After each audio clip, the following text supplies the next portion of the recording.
देश के जाने माने कारोबारी अनिल अंबानी इस वक्त कर्ज के जंजाल में बुरी तरह फंसे हुए हैं। कर्ज चुकाने में अनिल अंबानी नाकाम होते दिख रहे हैं और अब कर्ज में डूबे अनिल अंबानी को एक और झटका लगा है। प्राइवेट सेक्टर के कर्नाटक बैंक ने अनिल अंबानी की कंपनी रिलायंस होम फाइनेंस और रिलायंस कमर्शियल फाइनेंस के 160 करोड़ रुपए से ज्यादा के लोन को फ्रॉड घोषित किया है। कर्नाटक बैंक ने एक रेगुलेटरी फाइलिंग में कहा है कि बैंक ने आरबीआई को इन दोनों लिस्टेड कंपनियों के फ्रॉड के बारे में सूचना दे दी है। दोनों कंपनियों पर लेंडर्स का 160 करोड़ रुपए से ज्यादा का कर्ज बकाया है। अनिल अंबानी की रिलायंस होम फाइनेंस पर 21.94 करोड़ रुपए का लोन फ्रॉड करने का आरोप है, तो वहीं रिलायंस कमर्शियल फाइनेंस पर 138.41 करोड़ रुपए का लोन फ्रॉड करने का आरोप है। लेंडर्स ने कहा है कि वो 2015 से रिलायंस होम फाइनेंस और 2014 से रिलायंस कमर्शियल फाइनेंस के साथ काम कर रहा है। रिलायंस होम फाइनेंस को लोन के संबंध में 24 लेंडर्स एक मल्टीपल बैंकिंग एग्रीमेंट का हिस्सा थे, जबकि रिलायंस कमर्शियल फाइनेंस के मामले में 22 लेंडर्स लोन एग्रीमेंट का हिस्सा थे। कर्नाटक बैंक ने कहा है कि रिलायंस होम फाइनेंस में मल्टीपल बैंकिंग व्यवस्था में उसकी हिस्सेदारी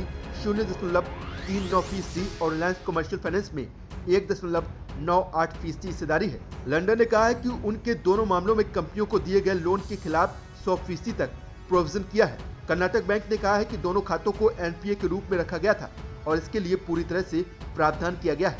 इससे बैंक की फाइनेंशियल कंडीशन पर कोई प्रभाव नहीं पड़ेगा। आपको बता दें कि एथम इन्वेस्टमेंट एंड इंफ्रास्ट्रक्चर लिमिटेड ने रिलायंस होम फाइनेंस को खरीदने के लिए सबसे बड़ी बोली लगाई है। एथम investment and infrastructure limited Reliance home finance को 2,887 करोड़ रुपए में खरीद सकती है। इस डील के तहत बैंक ऑफ बड़ौदा की अगुवाई में बैंक ग्रुप को 2,887 करोड़ रुपए मिलेंगे। इसमें 90% यानी 2,587 करोड़ रुपए का भुगतान पहले किया जाएगा, जबकि बाकी 300 करोड़ रुपए कंपनी 1 साल के भीतर देगी। अनिल अंबानी सिर से लेकर पांव तक कर्ज में डूबे हुए हैं। अनिल अंबानी पर पहले ही कर्ज का अंबार है। रिलायंस ग्रुप पर करीब 1.5 लाख करोड़ रुपए से ज्यादा का कर्ज है। आज अनिल अंबानी की हर बड़ी कंपनी कर्ज में डूबी हुई है। वो डिफॉल्ट पर डिफॉल्ट कर रहे हैं। उनकी कई कंपनियों के खिलाफ तो दिवालिया प्रक्रिया भी शुरू हो चुकी है।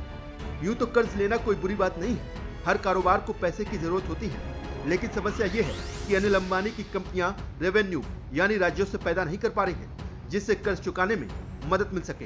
अनिल अंबानी के गलत फैसलों की वजह से उनका ये हाल हुआ है।